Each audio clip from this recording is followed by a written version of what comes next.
Yesterday, Burlington Mayor Marianne Meed Ward and Milton MP Adam Van Koeverden came together at Burlington City Hall with a variety of participants to raise a flag to promote awareness of the Special Olympics. This year, the Milton branch plans to expand with a new fundamentals program. I spoke with Lauren Lemers, the public relations coordinator for the Milton Special Olympics organization, about the expansion to include a wider age group.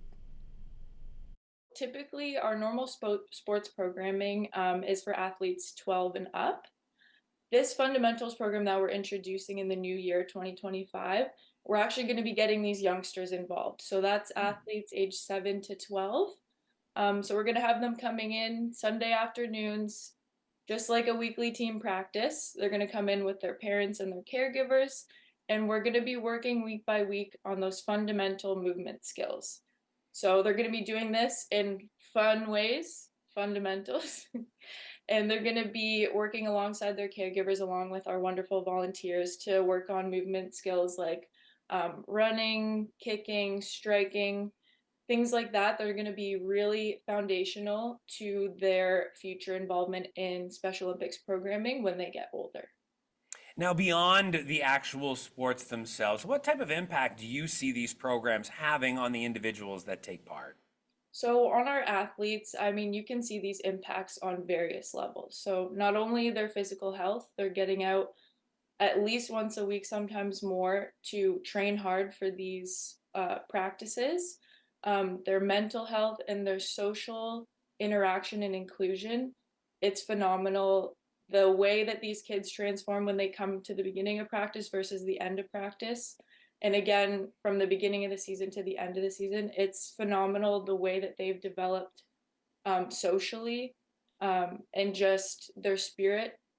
They come in, they had a rough day. By the end of practice, they're laughing and can't stop. So that impact alone versus also, I feel like our coaches and our volunteers, I volunteer and help coach a couple sports myself. I think we get out of it as much as the athletes get out of it. It's honestly a highlight of my week every week. I look forward to it every day. Working alongside these amazing and talented athletes is something special, and I'm very grateful to be a part of. Now, I got to say, a lot of people are probably watching this and thinking, "Oh my goodness, she's so young." Why? How did you come to personally be involved in this organization? I've heard that many times actually. There is a lot of our volunteers are older. We have a lot of parent volunteers, so they come with their athletes and they want to get involved. Personally, for me, I found out about Special Olympics through a club that I was in at Western University. That's where I went to school. And so it piqued my interest because I had been a coach many years ago. And so I was going to be living in London for the summer. So I figured, you know what, this seems right up my alley. Let's try it out. And immediately from the first practice, I fell in love. And so then I continued on with a sport in the fall. And then as soon as I moved back home to Milton, I got in contact with Milton Special Olympics. And here I am. I'm coaching two sports and I'm also on the community council.